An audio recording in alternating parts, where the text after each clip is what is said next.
Obviously, something is not right with the story of who killed Charlie Kirk. Now, we're going to get into what the official story is, what I think may be going on, and we're going to cover these demons who are celebrating the very public and gruesome assassination of a man who held different political beliefs in themselves, and how these people could actually get to a point where they are gleefully celebrating watching a man bleed out in front of his family and in front of the country. The pronouns was, were. Peace, Charlie Kirk, you piece of shit. If you were gonna get the job done, there were two better candidates. When that happens, and it will. It will. Not only will we be insensitive, that'll be the least of your worries. Okay, now if you guys have been following me on X, you probably have some idea that I'm not buying the official story. There's a lot of things that don't add up. And there's also the fact that Charlie started to make a turn in the weeks and months leading up to his death, which would have wanted certain people, which would have made certain people want him dead. Now, of course, Trans Tifa has wanted him dead from the beginning, but Trans Tifa wants everyone dead who doesn't accept that a 6'6" broad back linebacker with a beard puts on a dress and now you must magically call him a woman. Obviously, these people are sick, and we're going to get into how they got there. So let's go ahead and talk about what the official story is so far, just so we can get clear on what the facts are that the FBI, along with cross-eyed Kash Patel, are giving us.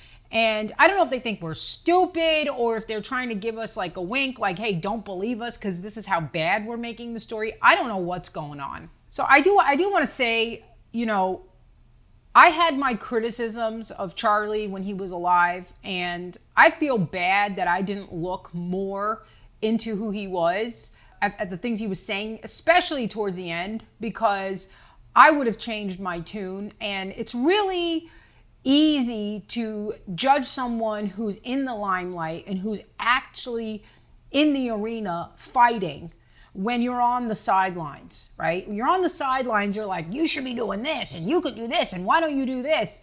And that's real easy to say. I get it. People say it to me. I do it to people. But it's really a reflection point right now that's like, okay, if you're not happy with what this person is doing, what are you doing that's different?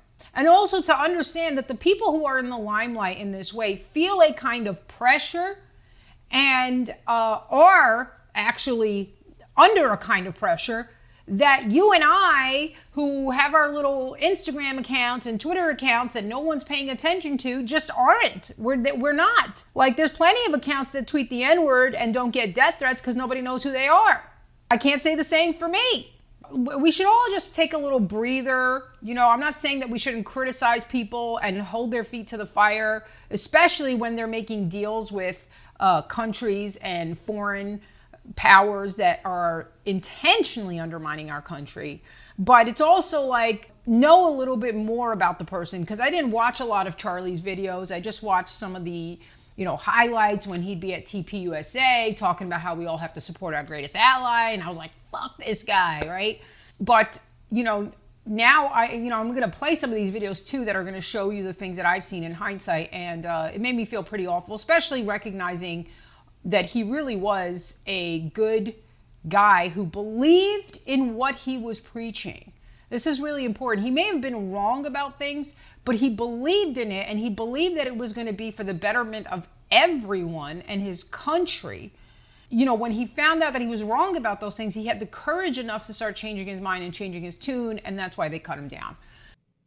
And this is no longer just speculation. First of all, the evidence that shows that Epstein was a creation of either Mossad, Israeli intelligence, American intelligence, Saudi intelligence, or maybe he was just a hired gun. Maybe he was just the guy that countries would go to and park a couple $100 million and say, hey, can you get one of the members of the royal family with a 13-year-old so we can get them to do what we want to do. Members of Congress are actively being blackmailed. The Epstein playbook is being used on a daily basis.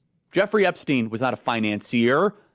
He was not a hedge fund manager. Jeffrey Epstein was a key player in a multi-decade blackmail operation against the most powerful people on the planet. I gotta be careful the way I say this. They're gonna try to ethnically cleanse Gaza. I mean, I don't use that term lightly, okay? They're talking about basically removing 2.5 million people from there. Let's go ahead and take a look at the official story. The official story says, we had this trans Tifa adjacent shooter. Now, he wasn't actually trans himself. Apparently, he came from a very conservative family, but he went to college for one semester and he was radicalized in college during that semester. And he has a live-in roommate boyfriend who's a furry trans. I think they're just throwing the whole kitchen sink at him, okay? So he drives to the campus in one outfit. He changes his clothes. He leaves with no gun on foot. Now, this one, we're not sure because we do see him jump off the roof and it seems like he's carrying a bag with him. What's hard is we don't see him carrying a gun up the roof. They show that video of him kind of limping and they're like he had it in his pants. But then he's not limping when he's climbing the stairs. He's bending fully. So I don't know how he got the gun up there. Anyway, he leaves with gun on foot. He ditches the gun. He changes back into the outfit he had before. He goes back to his car. He drives 250 miles home, confesses to his dad, turns himself in. Now he's denying guilt. And like Clint here says, yeah, okay, makes perfect sense. Of course, doesn't make any sense. There's a lot of shady stuff going on here. They're saying that he went on his Discord channel and he immediately started bragging about it. So tell me how someone who commits this murder gets away. Really, if you want glory, right? Because he's gone on his Discord channel and then he brags to his fellow trans Tifa, I did it, we got him, right? If you wanted the glory, why wouldn't you just wait there to get arrested? Really, you did it. Here I am. I did it, right? If you wanted to escape and not have anybody know, why would you go back into your Discord group and confess? Why would you tell your dad and confess? That doesn't make sense. And then if you're going to confess to your dad and your dad turns you in, why are you denying it now? So something's not adding up. Something doesn't make any sense. We also had this guy who was there right after and he started talking and then you can see he ends up getting interrupted. I'll go ahead and play this for us. I was standing from probably the third row in the bottom. I heard the shot ring out. I looked to my left and then I looked over to my right. I saw him slump over in his chair forward. He slumped over. He had blood coming from the left side of his neck down his shirt, and he slumped over and he was carried off. Get off me! Get off me! So we're not really sure why these guys interrupted him. It could be that they're like, hey, don't talk, you don't want to be a target, or maybe he was saying something he wasn't supposed to be saying. And nothing he said seems to contradict the video that we saw. But another part of this story that's not adding up is that we had this guy, George Zinn, who got arrested. That was the first guy that we thought was the shooter, right? Because he got arrested on the scene, and there was that first video where he's being arrested, and he's like, I retain my right to silence or whatever. And then as he's walking away, he's saying, please shoot me. So let's listen to that. We don't know if it's him or not.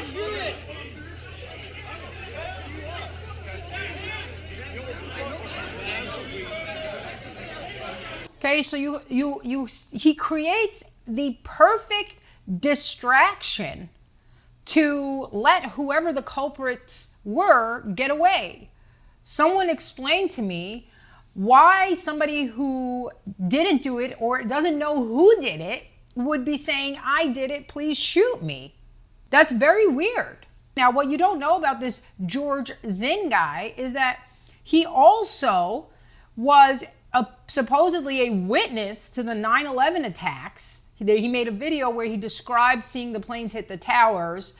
And then he got arrested in 2013 for emailing a bomb threat joke to the Salt Lake City Marathon shortly after the Boston bombing. Okay, and now he gets detained as a person of interest. Like, how many crises can one person actually be involved in? All you conspiracy theorists out there, I don't want you going crazy, but what are the odds that George Zinn, the patsy that was arrested at the Charlie Kirk assassination, also saw 9/11, he saw the planes fly into the buildings and called that in and reported it, and then he also called in a fake terrorist attack at the Boston Marathon bombing, and just so happened to get arrested at Charlie Kirk's event. So Tess Keyser, she responded to this tweet and she says, Grok is a guy really involved in all three events like this post claims. And Grok fact checks it and goes, based on a review of multiple sources, George Zinn was a witness to the 9/11 attacks and he described seeing planes hit the towers. He was also arrested in 2013 for emailing a bomb threat joke to the Salt Lake City. Okay, so it's everything that I read to you. So it's like, we still don't have this piece tied in. Okay, Trans Tifa did it. Sure. What was this guy doing there?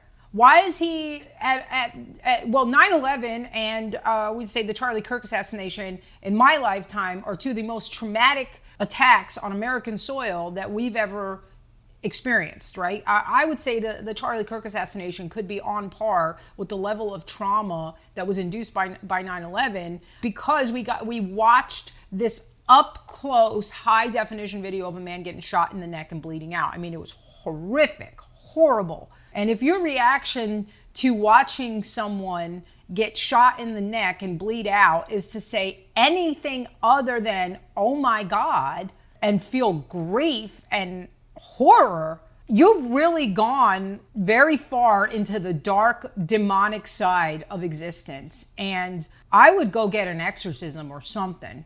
Because that your mind has been so completely warped that you could see another human being get assassinated in such a gruesome way and feel joy because he said things you didn't believe in.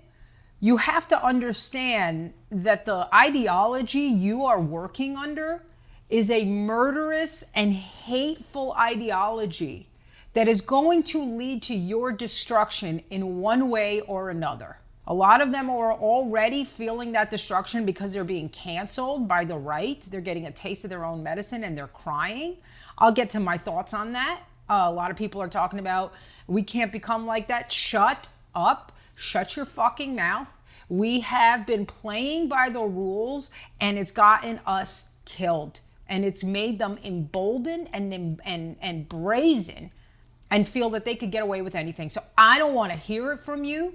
You are a liability because you're at war with savages who don't respect the sanctity of human life, and you're trying to uphold abstract moral principles. You're a liability. And then here, this is the governor of Utah, who, by the way, is a fake Republican. He was not upholding the ban of men in women's sports, right? So trans women in women's sports. And Charlie Kirk had tweeted a few years ago that he should be kicked out of the Republican Party because he was a fraud, right? So he's running this investigation, and there's cross-eyed Kash Patel. I don't know what the hell Kash Patel is doing. I don't know if he's compromised because of his little Mossad honeypot that he's got that's telling him what to do, what's going on. But this guy had this to say, which is, again, very suspicious. You know, this bad stuff happens. And for 33 hours, I was praying that if this had to happen here, that it wouldn't be one of us.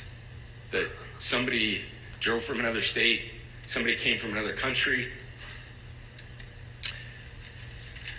Sadly, that prayer was not answered the way I hoped for.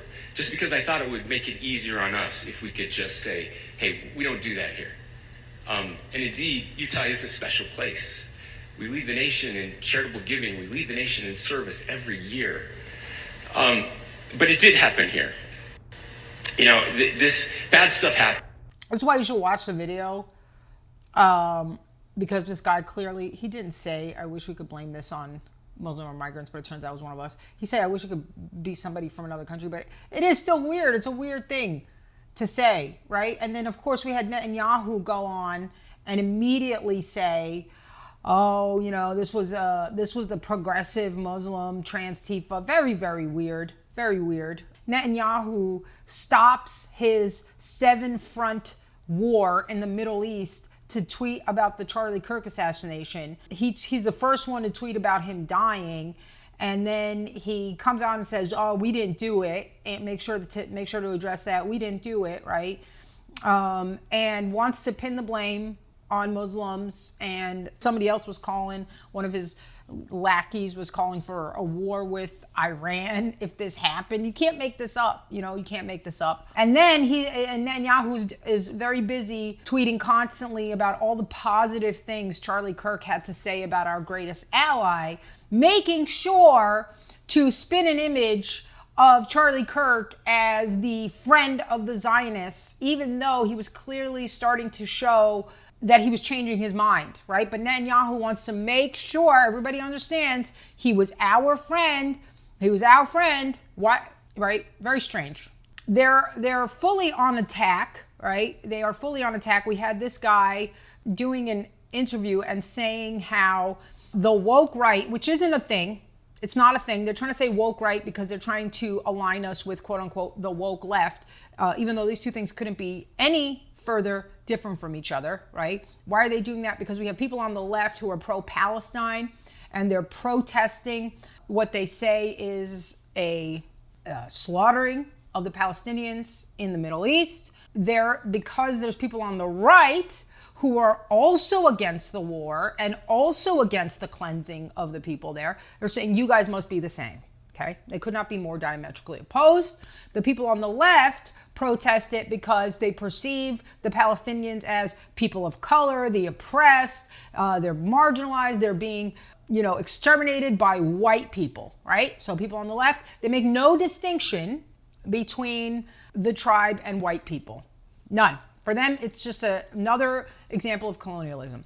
The people on the right are objecting to it because they don't want America involved. They do not want to be funding a cleansing of the people, and they don't want to deal with the repercussions of what happens to these people after their country is destroyed, which is that they are imported into Western European nations where they will continue to wreak havoc, as has been happening. The right is also objecting to it on principle, that you should not be killing people and slaughtering them in their own homeland. Has nothing to do with race. We got to defend the poor Browns. I mean, if the rights would definitely not be saying that. And yet they're still objecting on moral principle. So this is why they're trying to affiliate these two. And it's so gross and disgusting and so obvious. And if you fall for it, I mean, I don't know what to tell you, man. You're just not going to make it. Let me be honest about a point. Anti-Semitism exists on the right as well. Voices like Tucker Carlson, Candace Owens, Nick Fuentes, Stu Peters are unacceptable and dangerous. And we at the Republican Jewish Coalition take this threat very seriously. We work independently and in partnership with allies like Mark Levin and Ben Shapiro to call it out and root it out. We must be vigilant, always. We do not ignore it, we confront it loudly and consistently.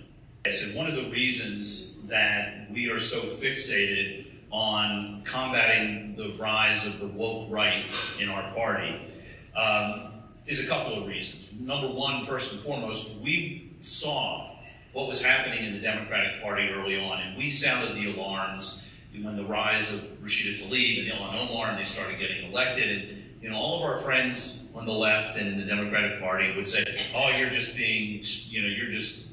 Right. So they didn't care about Rashida Tlaib and Ilhan Omar and all of them getting elected and their anti-white, anti-American agenda.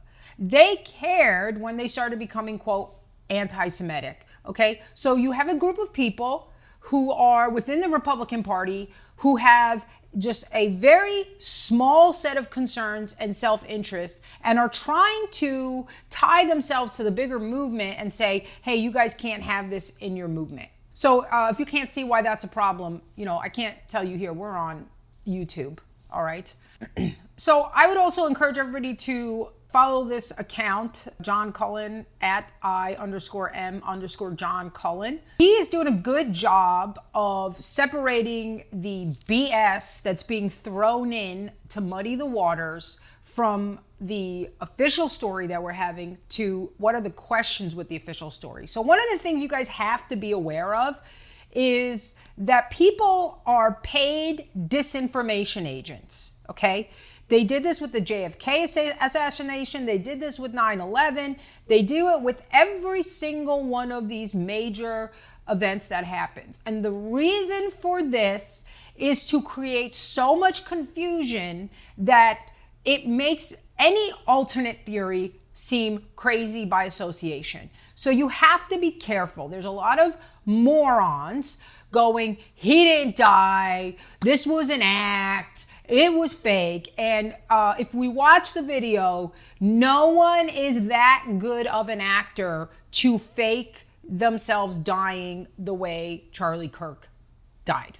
Just, you have to understand that these people are either stupid or they are intentionally throwing these theories in there to mislead so that you cannot ask the rightful questions that we have about the loopholes that don't make sense. So there's people saying, oh, he got shot from the side, but now we have video from the side and you can clearly see there's no wound in there. And all of the evidence is consistent with him getting shot from the front. He goes back and he goes over.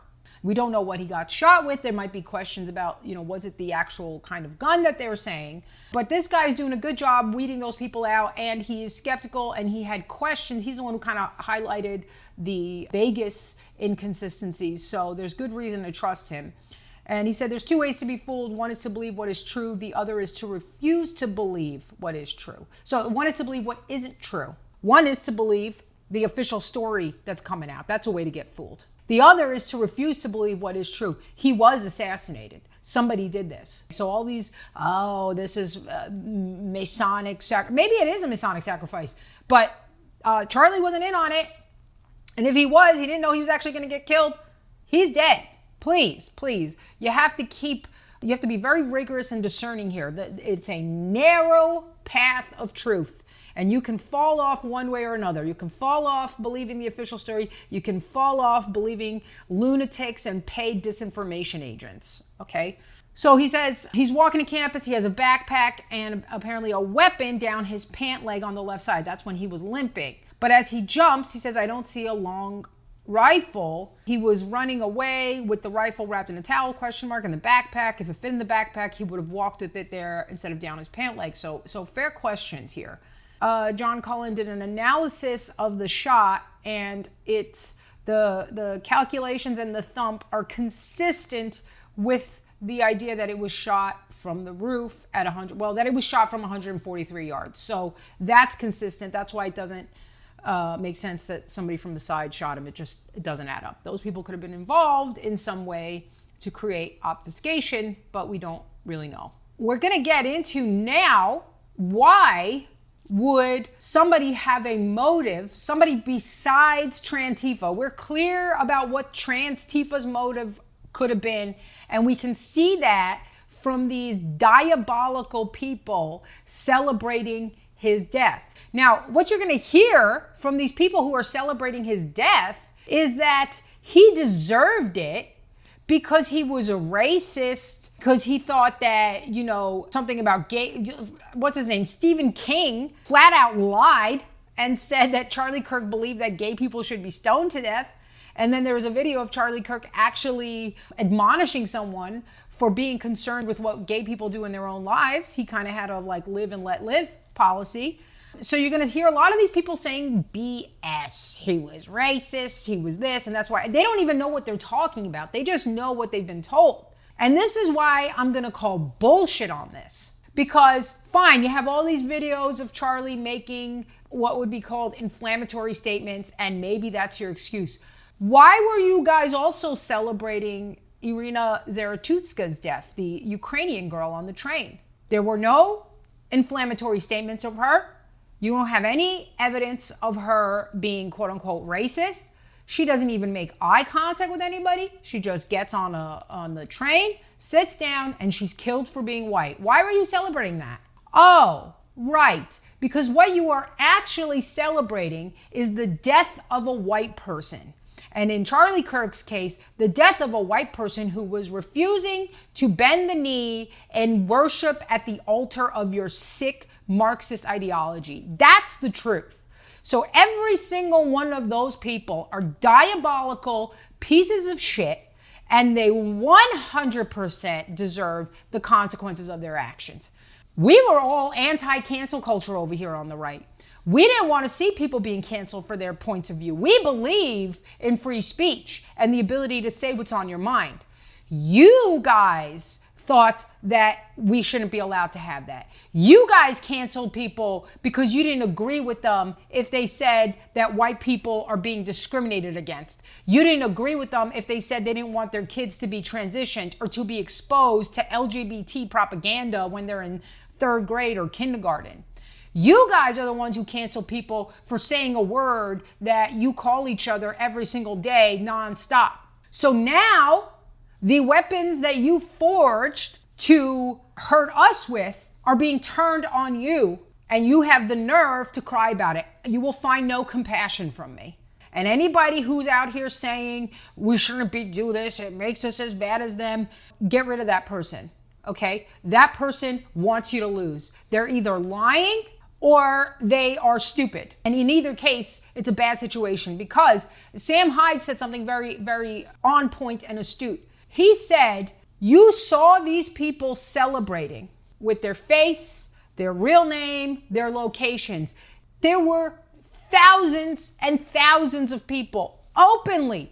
People in positions of, your teachers, your doctors, your people in the government, people who make your coffee, all of these people openly with they didn't have an anonymous account. Why would they do that? Why would somebody celebrate what could be the start of a civil war openly? I'll tell you why, and I'm in agreement with Sam on this. It's because they were arrogant enough to assume that victory was theirs. These people only watch what the mainstream media feeds them. They only interact with people who think exactly like them. So then they go ahead and generalize and think the whole world believes the same thing that they believe. What a crock of shit. So because they were under the impression that they were safe, that victory was theirs, you saw them act exactly the way that they would act if they had total power. If they actually had that power that they believed they had. They would dance on your grave. They would call for your children to be also treated as such, as they did. They actually started calling for somebody to assassinate his wife now, and for his kids to be taken and raised in a home where they could be properly educated, aka brainwashed to believe what they believe. They openly taunted and cheered, said he deserved it, said that more should suffer his fate, started saying it's too bad it wasn't Trump. So these are the people that you want to show mercy to? You're going to lose. You're going to lose like that. And I'm aware that the government itself could go ahead and take this and use it against us, as they are trying to do and have been trying to do for anybody who wants to be critical of our greatest ally. 100% they will do that. This is why you cannot allow them to win. And by them, I mean all of our enemies, not just the radical leftists. Here are some of the people who've been fired, right? You have a Florida nurse who came out and cheered for saying, I'm cheering for the assassination. I don't mind saying it. He was a bastard, deserves to be amongst the dead, should have been tortured. This person is in charge of helping people. What would happen if somebody in a MAGA hat or a MAGA shirt came into her emergency room, if they had been a victim of gun violence, came into her emergency room, or somebody who had a 2A shirt, or somebody who was wearing an American flag came in? This is the person who would be in charge of their health care? No, absolutely not. Absolutely not. NBC had to put people, so your media, the people who are in charge of the stories they tell you, they have a bias. A physician saying they see countless nurses across the country celebrating the cold-blooded, premeditated murder. Nurses. James O'Keefe, who caught a FEMA exec, right? Remember when the hurricane happened in Florida and FEMA was accused of not helping people who had like MAGA gear on their houses or supported Trump, that wasn't a rumor, right? You can see how these are the people who are in charge of helping you in a natural disaster. How would they feel if they come to your house, there's an American flag, which is now coded for being racist, right? Everybody's kind of laugh. I don't know. The people that are in charge of this place are like dipshits. Now, Fox News reported that FEMA has put in a... You guys can watch that. I'm not going to get into this, But this is the one I really want you to see, okay? It's pretty heinous. So these kids, it's not their fault. They're innocent kids. They're being raised by a lunatic liberal woman. She's probably a single mom or her husband's a beta who, doesn't eat meat. But you can see that this psychology is being inducted into children from a young age, both by their parents and by their teachers and by the larger society, okay? So we can all listen to this. Back. I have the best news ever. What? Donald Trump died? Second best news. The vice president died? Okay, third best news. That Elon Musk died? Okay, no. Nobody died. My best friend's getting married. My best friend's getting married. I know you guys are like, okay, well, that's kind of nice. She wasn't celebrating Charlie Kirk. Just hold on. What is it? Taylor Swift. Taylor Swift and Travis Kelce got engaged. Back. Okay, so you guys can watch. You'll see that the kids have learned to. Kids will learn to mirror back whatever their parents value because it's a survival strategy, right? And so you'll see that they're reflecting back it's like a test, right? Like, oh, this is what you've taught me. That's what I'm supposed to be happy about, right? And you'll see that when she finally announces what it is, which is so ridiculous, these people are hollow, they have no internal life, and you're celebrating a celebrity who may have been transitioned in the womb to be a woman. They like to do this. It's all transgender inversion crap. This is sick. These are a sick people who are given the exact same rights as we are, by the way. And then you wonder why the country's going to shit. But just watch the way that these kids react when she tells them what it finally is. And you'll watch that she doesn't really have a reaction. She doesn't know what she's supposed to feel about. She only knows how she's supposed to feel about major Republican political figures getting assassinated, which is joy. She doesn't know how she's supposed to feel about a pop star getting married. And then this girl kind of figures out that she's supposed to celebrate, but she looks at her sister first. So you're going to watch this. Taylor Swift. Taylor Swift and Travis Kelce got engaged. Right. So you see that she looks, are we supposed to feel, mom's happy. Great. Right? So you can see that they're creating these lunatics from a young age. Okay? I don't even need to go to college. That's why I kind of don't believe the full story of this kid being radicalized after one semester of college, being all Republican up until then. It would take a little while to undo your training from youth. The other part too that doesn't really add up to the story is that supposedly there were all these trans people posting on the internet that on September 9th, they said something big will be happening to Charlie Kirk tomorrow, all over the place, right? And then there's no breakdown of finding the people who ran these accounts, arresting them, because clearly what that indicates is, let's say it is all trans people and they're real. It indicates that there were multiple people involved in the assassination of this public figure. So they are accomplices. Why aren't they being arrested? Why isn't this being exposed? Now, what I know, and what a lot of people know, is that there are a lot of paid agents online of a particular foreign state who are paid to post specifically about that country and pro that country narrative. But they're also paid as disinformation agents. And I can imagine that if this whole thing was orchestrated by said country and they knew the storyline that they were going to tell, right, which is an easy one to believe. It's not hard to believe that Trans Tifo would target Charlie Kirk because he was their mortal enemy. It would be not surprising that country would have had people posting about this to create the story and go, look, you see, these are people posting, they all knew about it. It's clearly Trans Tifo, right?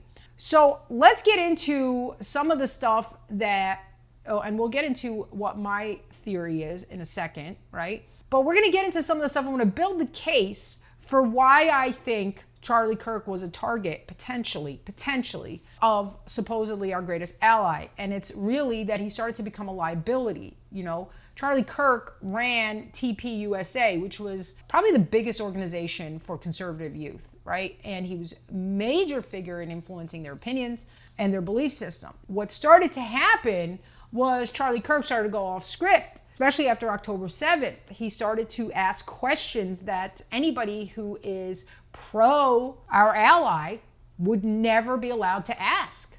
He started to ask questions that made him seem like, are you betraying us? These guys not know this was taking place. So I've been to Israel many times. The whole country's a fortress. When I first heard this story, I still have the same gut instinct that I did initially. I find this very hard to believe. I've been to that Gaza border. You cannot go 10 feet without running into a 19-year-old with an AR-15 or an automatic machine gun that's an IDF soldier. Right? The whole country is surveilled. But I think some questions need to be asked. Was there a stand-down order? Was there a stand-down order? 6 hours? I don't believe it. Israel's the size of New Jersey. When I took a helicopter ride from Jerusalem to the Gaza border, it's 45 minutes. 6 hours. Okay, now what he also says in this interview, by the way, this clip was taken down, if you guys see, right? YouTube took down the video with Charlie Kirk questioning whether Israel had a stand-down order on October 7th, but people have downloaded it. In it, he also talks about the fact that Benjamin Netanyahu was starting to lose public favor with his people. Israel was on the brink of a civil war before October 7th happened. There were people calling for his resignation because they felt like they were hurting Israel and they were hurting Jews nationwide, which is a lot of people can argue that based on the way that they're conducting themselves. After October 7th, he had full support because you're in the middle of a war, right? You don't change horses in the middle of the war. It's the oldest trick in the book. They want you out, start a war. So there's more stuff. This was his final interview with Ben Shapiro. You'll see, it's really important that you guys watch Ben Shapiro's face when Charlie Kirk says this to him. Charlie, we've pushed back against the media on COVID, on lockdowns, on Ukraine, on the border. So maybe we should also ask a question. Is the media totally presenting the truth when it comes to Israel? Just a question, that maybe we shouldn't believe everything the media says, because I know I've been conditioned to ask a lot more critical questions over the last couple of years. So, Ben, some people would accuse Israel of wanting to ethnically cleanse. Some people in the Israeli government are saying, again, it's all over the place, right? You have opinions all over. In your opinion, what would a good outcome 5 years from now be? And how does one respond to the claims of ethnic cleansing? So you see Ben Shapiro's eyebrows. What, Charlie? Wouldn't be surprised if Ben made the call after this interview, because to me, Ben Shapiro is a handler for conservative influencers this side to make sure they fall in line.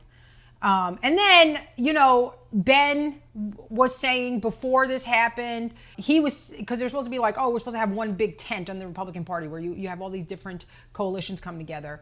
And he very specifically said, we can't have one big tent when there's clowns under it who don't, and then it was specifically about the fact that Charlie Kirk was starting to question Israel and their policy, and that Charlie Kirk had, this came after Charlie Kirk had Tucker Carlson at the TPUSA conference, when he's calling out that if you're serving in a military for another country, you should have your citizenship in America revoked, which is a real blow to American Jewish kids who serve in the Israeli army and don't serve in our army. So it's very, very suspicious. And then after he gets killed, Ben wants to come out and act like Charlie was his best friend and say, we're going to pick up the blood-soaked microphone, which is disgusting. How does that even occur to you, to say we're going to pick up the blood-soaked microphone?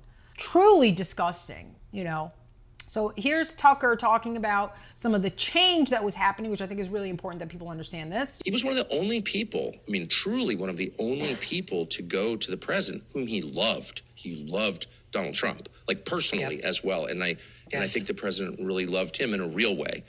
But he was one of the only people to go to the Oval Office and say, sir, I totally understand and think Iran's really bad, but a war with Iran is not, is something that could really hurt our country. That was an unpopular position. He didn't need to express it. Oh, of course. And he did it again. He didn't have some weird agenda. He wasn't mad at anybody. He was for his country, and he was for doing the right and wise and difficult thing. And he said that. He went to the Oval Office to say that. He took massive abuse from his own donors, which is also something that you don't see people. And he loved his donors. It wasn't a hostile thing, but they had a different view. A lot of them, not all, but a lot.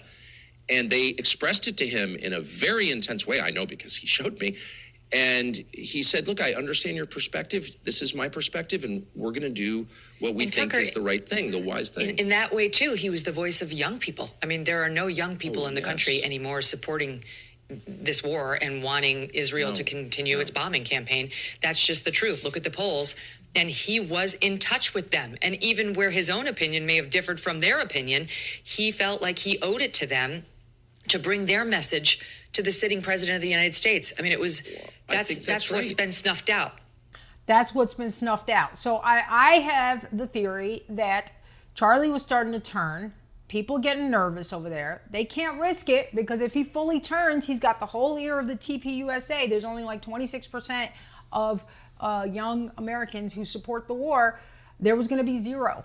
And if you annihilate him after he so clearly comes out, it's obvious who did it. So we can't do that. Right. There's another thing here. This is something that's important. They say Charlie Kirk rejected Netanyahu's bid to flood TPUSA with Zionist money. He warned Trump against bombing Iran, and he started calling out Israel's stranglehold on D.C. He also called out that the movement, the Marxist movement, the pro-migration movement, these trans movement were funded by Jewish money. He called this out. So people are like, there's a lot of stuff that's still not settled. So this was the most interesting thing. I would encourage everybody to go watch Tim Dillon's interview with Max Blumenthal. It's less than an hour long.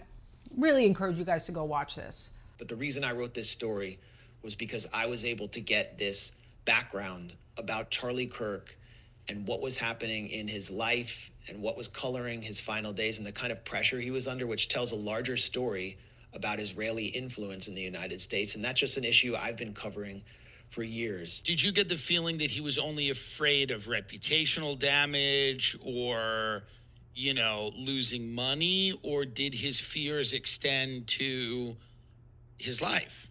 Well, that's what Harrison Smith, who is a personality at InfoWars, the pro-Trump outlet, has said. Almost a month before Charlie Kirk was killed, he said Charlie Kirk fears that Israel will kill him if he continues ahead, providing space in the largest conservative youth organization in American history for Israel critics and even anti-Zionists.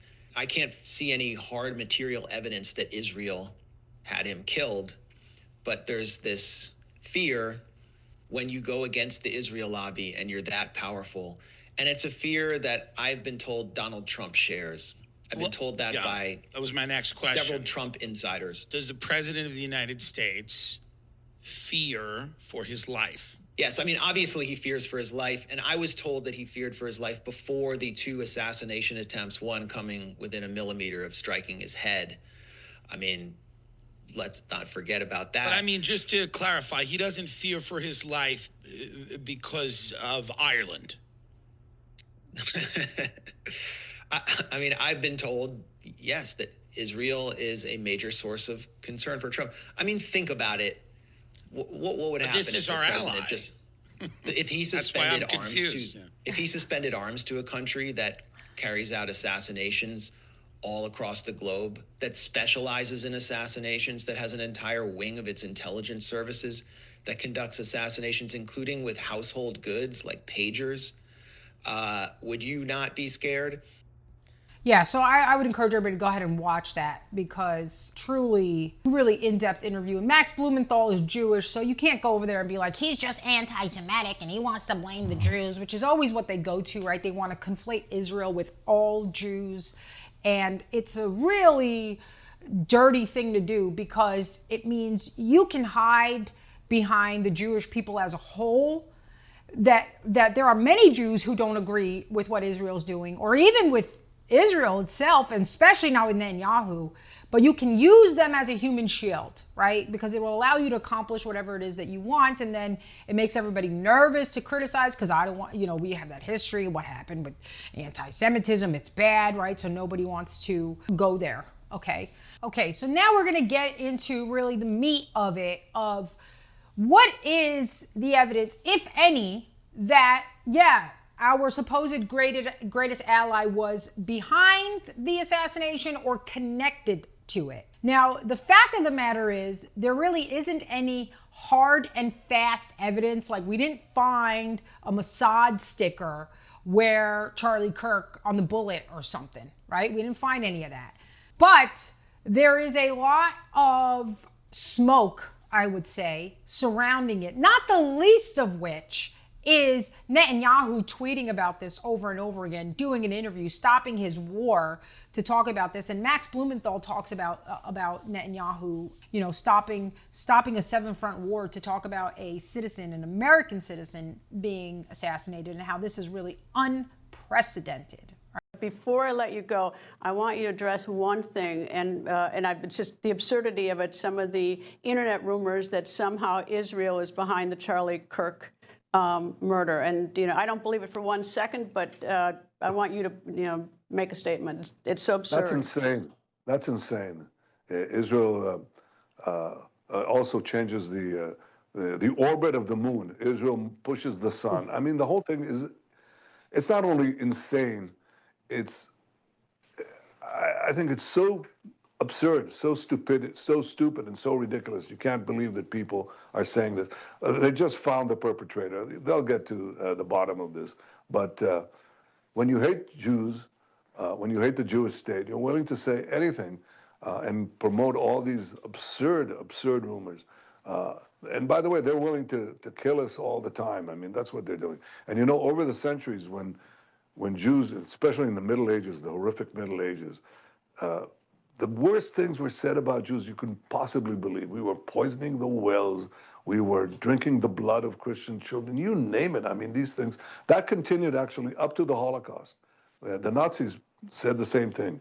We're carrying vermin. We're spreading disease. And people believed it. And every time they believed it, this was a prelude to a greater and greater massacre, culminating with the worst massacre of them all, the Holocaust. Well, since then, we've learned, when people spread these lies about us, prepare yourself for the assault. And, they're trying to delegitimize the state of Israel. Charlie Kirk said to me that, he wrote me this detailed letter, you have to fight the slander. These untruths, these vilifications have consequences. And he was right. But I'll tell you one thing, we're fighting on the battlefield against the terrorists and winning. And he was fighting on the battlefield of ideas. And I think he was winning. He was going to win. That's why they shot him. I hope they don't silence him. I don't think people will give in to these ridiculous lies. A lot of people also think the attempted assassination on Trump was fake. Once again, I would not listen to those people. Anybody who watched that could tell you that it wasn't. I think it was a warning shot. Maybe they intentionally didn't assassinate him, but it was enough to let people know. Or God saved him. I mean, that's also fully possible. Yeah, I just wouldn't trust anyone who wants to say that it's all fake, nothing's real, because then it's like we get to this thing where we're like, okay, well, nothing's real. Am I real? What do I even believe? And then we can't ask, valid questions like, who was behind the attempt of the assassination of Trump? Why don't we know anything about that yet? It's just, there was a crazy transgender on a roof who wanted him dead, and he had excellent aim and shooting abilities. That's it. Case closed, right? And that in that situation, that guy ended up dead, which is usually a tell, right? You can assassinate the patsy just like they did with JFK assassination, right? The patsy was assassinated, and then the guy who assassinated the patsy was also assassinated. And now we know all these years later that there was a good reason that our greatest ally wanted JFK dead. And it's because he was trying to stop them from getting nuclear weapons and trying to make AIPAC register as a foreign lobbying group. And then when they put Lyndon B. Johnson in charge, they got everything they wanted. AIPAC didn't have to register. They're getting all this aid. They're able to build nukes up without any overview. So people like to create a lot of confusion in situations like this so that they can cover up the trail by creating a bunch of false trails to lead people off into, okay? And they did it with JFK too. Oh, it was the mob, crazy. So we're gonna go through some of the theories behind where the connection might be, and why we should be rightfully suspicious of the narrative. The place where Charlie Kirk was shot, they are ripping up the grass already to quote unquote make it beautiful again. See, when something like that happens, you're like, wait a second, we're not done with the investigation. This isn't a open and shut case. How does somebody who is trans Tifa, not military, be able to commit a assassination in broad daylight of a major figure who had extensive security, by the way, not get caught at the scene, succeed, not get caught at the scene, get away, be away for 33 hours and nobody know where they are? And then there was also the problem of the airplane that took off about an hour after Charlie Kirk was shot and illegally went off radar for, I think it was like 15 minutes or so, and then reappeared back on. And then when they traced the airplane, it belonged to a company of the guy who owned the company that the airplane belonged to was a major donor to Chabad Lubavitch. Then the guy who is creating the false distraction saying, shoot me, also of the same tribe. Charlie Kirk's security team. There's just way too many things that we're just not supposed to ask questions about, because then it makes us quote unquote anti-Semitic or crazy conspiracy theorists or people with cancer or brain cancer of anti-Semitism who can't think straight. So all of these attacks, when you're asking questions to say something's not adding up, okay, what the hell was that airplane doing there? Why is it connected to this guy who had Chabad Lubavitch? Why didn't the security see the sniper on the roof? Don't you think that if you have security because you know that this guy is under threat, that you would be looking at the roofs? I mean, that's how you assassinate people. Why was this guy George Zinn on the scene saying, shoot me? What is he doing there? Why does that allow for the perpetrator to get away? Why does the guy, once he gets away, confess and go onto the Discord? Why is Discord saying there was no communications like this in the chat? Who are the people he was talking to? Are these just regular trans Tifa people? Or are they potentially FBI, CIA, who are provoking somebody who's mentally ill and getting them to do what they want them to do? Was this guy maybe recruited? The Tyler supposed shooter, was he recruited by a spy organization, not knowing he was being recruited by them, right? This happens. You can have people posing as part of Trans Tifa, recruiting somebody who's going to be crazy enough and good enough at shooting to do this and make them believe it's about Trans Tifa when you're really belonging to another organization. And you get them to do the crime that you want them to do for you, and then you can keep your hands clean because, look, it was never us. He was in a Trans Tifa group. So lots of questions here, lots of questions. This guy is pretty good, Simon Dixon. He kind of lays out every connection to Charlie Kirk's assassination. Yes, he's groomed by Israel as a teenager. He's Israel's top non-Jewish loyalist. I mean, everybody, this was one of my criticisms of Charlie, is that he was just so blatantly pro-Israel. I was like, I thought this was about America. He starts to mildly criticize Israel. This is true. We've seen those videos, right? He did say Epstein was Mossad. He said this when he was on, I believe, Megyn Kelly or at the TPUSA conference.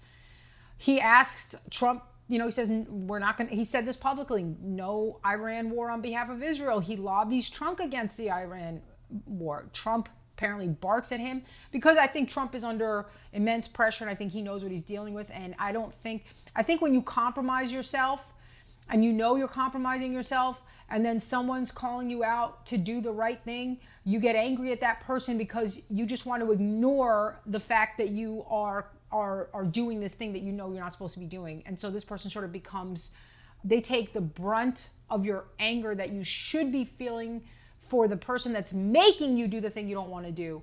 It gets aimed at the person who's calling you out that you're doing the thing you don't want to do. Yep, Charlie did refer to Netanyahu as a bully. He refused his money. He feared Israel would kill him. Harrison Smith posts about Kirk's fear. That he did do that. Netanyahu requests Charlie visit Israel. Now, we don't know whether Charlie agreed because Netanyahu said, oh, I called him to come to Israel. Sadly, that's not going to be happening. You didn't need to say that. We know he's dead. Obviously, sadly, that's not going to be happening. What he left out was, did Charlie accept your offer or did he decline it? Netanyahu offers TPUSA huge funding. He refuses Netanyahu's funding offer. He becomes disgusted with Netanyahu. He let anti-Zionists speak at his events. It's true, right? He had Tucker Carlson there. Zionist media starts attacking him. You can look this up. They start calling him an anti-Semite. He goes on Megyn Kelly, goes, if you're calling me an anti-Semite, like, I'm your last friend. Zionist donors threaten to defund TPUSA. Zionist donors demand Kirk ban Tucker. Donors cut him off and launch attacks. Loomer says Kirk backstabbed Trump, and Loomer is a #1 paid agent, okay? Zio FBI director, that would be Kash Patel and his little Zio girlfriend, fires the chief of the Utah FBI. He has anti-Israel interview with Shapiro. That would be Kirk who did that. Shapiro attacks Kirk on Mark Levin. I don't know how to say his name, but it's true. Shapiro went on Mark Levin and attacked him, said we can't have a big tent. He has a combative meeting with Israel rabbi, right? That's the guy who said, oh, no, he was just arguing the counterpoints and we were practicing the pro-Israel talking points. You got to watch when they come out with all these stories after the fact. Okay, they want to paint him as an ally. Before September 10th, unusual people visit the shooter. That's what the neighbor said. The visitors had out-of-state license plates. The visitors did not give off a good vibe. Charlie gets shot in the jugular from 200 yards away. Unidentified man runs in crowd with a pistol. We did see that video.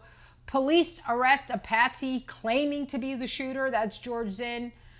He yells, shoot me during arrest. 9/11 propaganda video surfaces of the patsy, right? That was when he said, we know Al-Qaeda did it. Netanyahu tweets within minutes. Israel media first to confirm Charlie's death. That's correct. Why so interested in this? A private jet takes off 12 minutes away. Okay, it's 12 minutes away from the location. The private jet disables location monitoring.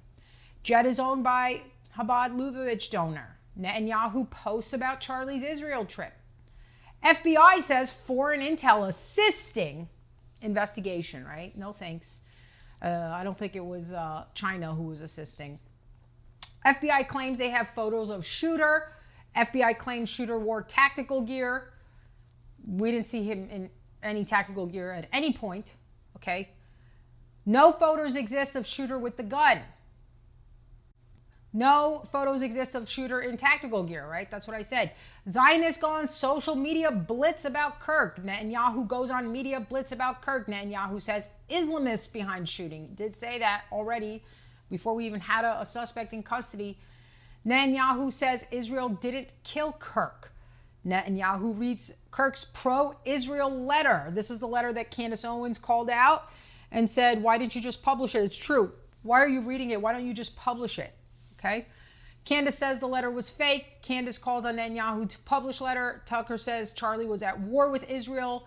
Cernovich says Kirk was at war with donor. Gray Zone drops article with Trump insider. The Gray Zone, that was the Max Blumenthal interview that I showed you with Tim Dillon. He was talking about his article. In the article, he outlines all the ways that Charlie was having issues with Israel at that point. Insider confirms Kirk's war with Israel. Insider confirms Trump fearful of Israel. Insider confirms Mossad spying on Trump. Trump insiders don't buy official FBI story. That's something that Max Blumenthal also said. He said the Trump insiders are not buying the official story. And notice how if you say you're not buying the story, these people will come out and attack you. That there are people who are accounts, very big accounts, promoting the official story. People who don't supposedly trust the government before, but they're promoting this story. Like, why? Are they getting paid? Are they getting threatened? Are they stupid? What's the deal? Trump insiders say outside forces killed Kirk. Outside forces, who would that be? But I'm sure it was just some random liberal kid. Yeah, and that was from Jackson Hinkle's account. Now, Jackson Hinkle, I do believe he's a liberal in some ways, but he is Israel. Yeah, I mean, we also do have to look at some of the things that happened right after, as everybody's mourning Charlie Kirk's death, rightfully so. It was gruesome. It was I know for me, there was like heavy grief the entire last 4 days on this. Just feeling intense grief for this man who lost his life in this brutal way, and only 31 years old. He clearly just cut down before he could actually live his life and raise his children and live his life, right? Nobody has a right to take your life, and yet here they are. So here's all the stuff that's happened since he got assassinated. And if you notice, all the bills that are passed all favor one particular country.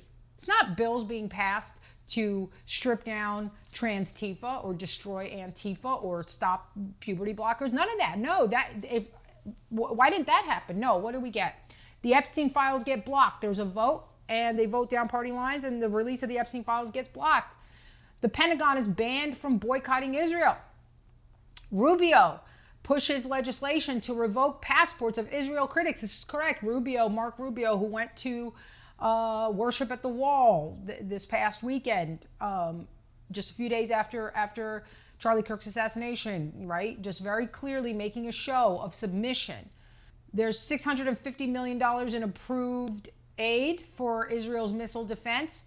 Rubio goes to Israel for photo ops. And now they're starting to turn the U.S. into a surveillance state technocracy. They already kind of did that in the UK. They're pushing for anybody who criticizes Israel to be put on a list. They should be known for being anti-Semitic. So this is the danger that people are talking about when they're making these lists of these people who are celebrating Charlie Kirk's death, is that they very easily could take that weapon and turn it on anybody who does not support Israel and their war. And it's very anti-American, and I agree. But the people that we are dealing with on the left themselves are anti-American, and they actually hate this country, they hate you, and they want you dead. My 2 cents is there is something very dark going on. The people who are in charge are doing some heinous, evil things, and there's one country that's getting what it wants,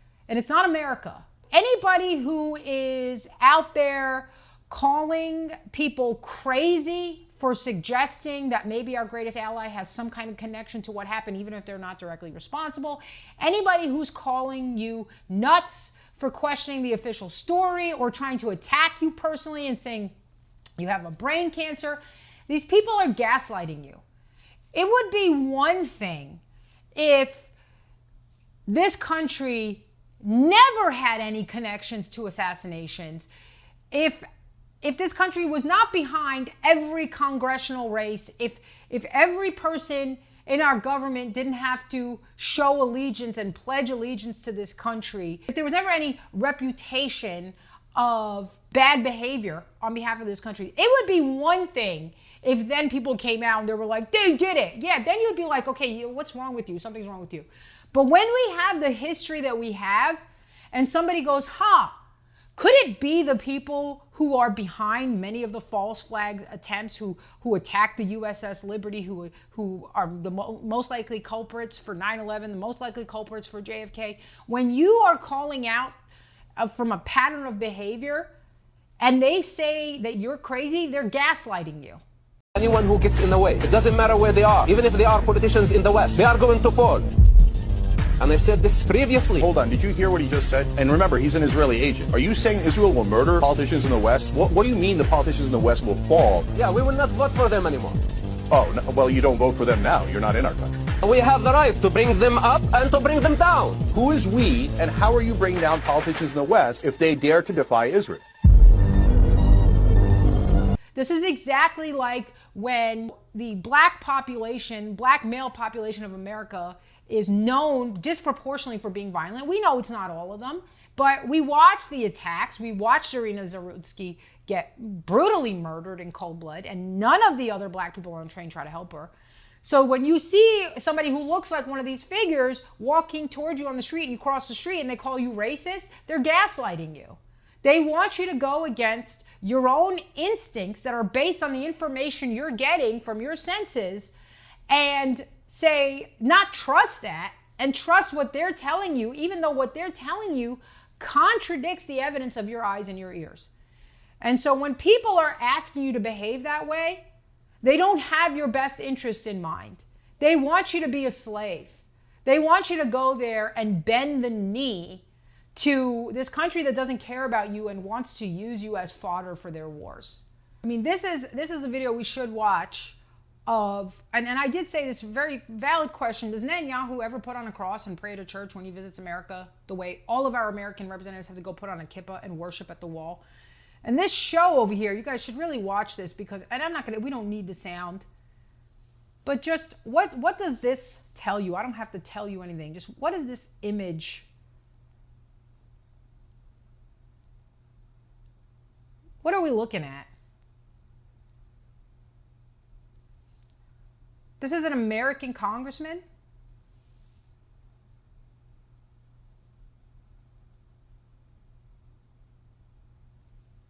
What are we looking at? Okay, if your heart doesn't sink to the pit of your stomach when you see this, you know, you're just as brainwashed as the people on the left who are cheering and clamoring for the death of this innocent man. This is heinous, okay? So I'll leave us with Theo Vaughn's words because I thought they were quite appropriate. Feels like some people in the world, like some like dark and powerful people know what's going on and they're not telling the rest of us. I think that feels like what's happening sometimes. And I don't know if I'm the only person that's feeling that. You're not. I feel like they all know something that's happening. It always feels like there's something bigger and eviler in the distance hiding behind something that's kind of laughing a little.